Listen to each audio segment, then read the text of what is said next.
మా ఛానల్ని చూస్తున్న ప్రేక్షకులకు ధన్యవాదములు. ఎవరైనా కొత్తగా చూస్తున్నట్లయితే లైక్ చేయండి, షేర్ చేసి కామెంట్ చేయండి, సబ్స్క్రైబ్ చేసుకోండి. మరిన్ని వీడియోలను తీయడానికి ప్రోత్సహించినట్లు అవుతుంది. ఈరోజు నేను కలకత్తా కాళికాలయం రాత్రి సమయంలో ఏ విధంగా ఉందో మీకు చూపించాలనుకుంటున్నాను. అదేవిధంగా చారిత్రాత్మక విశేషాలు కూడా తెలియజేయాలనుకుంటున్నాను. ముందుగా నేను ట్రైన్ ఎక్కినప్పుడు నాకు ఈ కూపీ కోచ్ అనేది నాకు రిజర్వేషన్ దొరికింది. ఈ కూపీ కోచ్ అనేది చాలా చక్కగా అందంగా ఉంది, ఒక ఇల్లు మాదిరిగా ఉంది. ఈ చూడండి, ఇదంతా నీట్గా చాలా ఒక హౌస్ మాదిరిగా అలా అనిపించింది నాకు. ఇది నాకు వచ్చినటువంటి జీ అనమాట, H1G. దీంట్లోని సీట్ వచ్చింది. ఇది చూడండి, కింద ఒక సీటు, పైన ఒక సీటు, 2 సీట్లు ఉన్నాయి. కొన్ని కోచుల్లో ఇటు అటు 4 సీట్లు ఉంటాయి. 4 సీట్లు ఉన్న దగ్గర పెద్దగా హ్యాపీనెస్ ఏమి ఉండదు. 2 సీట్లు ఉన్న దగ్గర సింగిల్గా వెళ్ళినప్పుడు బాగానే ఉంటుంది, హ్యాపీగా ఉంటుంది. సో ఉమెన్ కొంచెం భయపడవచ్చు, ఎందుకంటే ఇది ఎలోన్గా ఉంటుంది కదా, కొంచెం ఇష్టపడరు అనుకుంటాను. ఒకరిని అడిగితే ఒక మహిళని అడిగితే కొంచెం భయం వేస్తూ ఉంటుంది అని అంటూ ఉంటారు. అంటే ఎలోన్గా ఉంటుంది కదా, ఏం జరుగుతుందని. కానీ హ్యాపీగానే ఉంది, ఏం భయం ఉండదు, సెక్యూరిటీ అంతా ఉంటుంది, హ్యాపీగా జర్నీ చేయొచ్చు. ఇదండి కలకత్తా కాళికాలయం. ఈ వీడియోని మీరు అలా చూస్తూనే ఉండండి. దీని తాలూకా చారిత్రాత్మక విషయాలు ఏంటనేది నేను మీకు ఇప్పుడు తెలియజేస్తాను. మొత్తం చూడండి, ఆలయం చాలా అందంగా ఒక ల్యాండ్స్కేప్లో పెట్టి చూడండి, పెద్ద జూమ్లో చూడండి, మీకు చాలా విషయాలు దీంట్లో తెలుస్తాయి.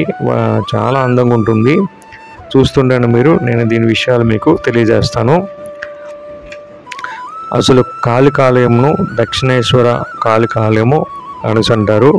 19వ శతాబ్దం మధ్యకాలంలో రాణి రాస్మోనిచే స్థాపించబడింది. రాణి పేరండి రాణి రాస్మోనిచే స్థాపించబడింది. 1847లో రాస్మోని తీర్థయాత్రల కొరకు కాశీ నగరంలో నెలకొని ఉన్న ఆదిపరాశక్తిని దర్శించుటకు వెళ్ళడానికి నిర్ణయించుకుంది. ఈమె 24 పడవల్లో ఆమె బంధువులు, సేవకులు సామగ్రితో బయలుదేరింది. అయితే తీర్థయాత్రలు బయలుదేరే ముందు ఆమె కలలో కనబడి ఇలా అంది: బెనారస్ వెళ్ళనవసరం లేదు, నా విగ్రహాన్ని గంగా నది తీరంలో అందమైన దేవాలయంలో ప్రతిష్ఠించి అక్కడే పూజించండి. అచ్చట ప్రతిష్ఠించిన చిత్రంలో నుండి మీ ప్రార్థనను స్వీకరిస్తాను. స్వప్నం యొక్క ప్రభావంతో ఆమె వెంటనే దక్షిణేశ్వర గ్రామంలో 20 ఎకరాల స్థలాన్ని కొని 1855 వరకు అతిపెద్ద దేవాలయం సముదాయాన్ని నిర్మించింది. ఈ స్థలాన్ని ఆంగ్లేయుడు వద్ద కొన్నది. ఈ దేవాలయం పూర్తి చేయడానికి 8 సంవత్సరాల కాలం 900,000 ఖర్చు అయింది. అంటే 9 లక్షల రూపాయలు ఖర్చు అయింది. చివరికి 1855 మే నెలలో ఈ దేవాలయంలో కాళీమాత విగ్రహ ప్రతిష్ఠ జరిగింది. ఈ దేవాలయం ప్రధానంగా శ్రీ జగదీశ్వరి మహాకాళిగా ప్రసిద్ధమైంది. మొట్టమొదటిగా ఆ పేరు పెట్టారు. 1855లో వివిధ ప్రాంతాల నుండి 1,00,000 మంది కంటే ఎక్కువ మంది బ్రాహ్మణులను ఆహ్వానించడం జరిగింది. ఆ తర్వాతి సంవత్సరం ఆలయ ప్రధాన అర్చకుడు రామకుమార్ చటోపాధ్యాయ మరణించారు. ఆయన బాధ్యతలను ఆయన సోదరుడైన ప్రఖ్యాత ఆధ్యాత్మిక గురువైన రామకృష్ణ పరమహంస, రామకృష్ణుని భార్య శారదాదేవులకు అప్పగించడమైంది. వారు ఆ దేవాలయం దక్షిణ భాగంలో సహబాత్ అంటే సంగీత గది అని అంటారు దాన్ని. ఆ గదిలో ఉండేవారు. రామకృష్ణ పరమహంస మరణించినంత వరకు 30 సంవత్సరాలు రామకృష్ణ వారు ఆయన భార్య ఆలయ కీర్తి ప్రతిష్టలు పెంపొందించే విధంగా విశేష కృషి చేశారు. దేవాలయం ప్రారంభోత్సవం జరిగిన 5 సంవత్సరాల 9 నెలలు మాత్రమే రాణి రాస్మోని జీవించారు. ఆమె 1861లో ఫిబ్రవరిలో మరణించే ముందు ఒక ట్రస్టీకి అప్పగించి మరణించారు. ఇదండి ఈ దేవాలయం చారిత్రాత్మక విషయాలు. ఇంకా చాలా విశేషాలు ఉన్నాయి, కానీ ఈ వీడియోకి టైము సరిపోదు. ఆ విషయాలన్నీ తెలియజేస్తే ఈ కొన్ని ముఖ్యమైన విషయాలు మీకు తెలియజేశాను. ఈ దేవాలయం నవరత్న అనే సాంప్రదాయ పద్ధతిలో నిర్మించారు. నవరత్న అంటే 9 స్తంభాలు గల దేవాలయంగా అలాగ నిర్మించారు.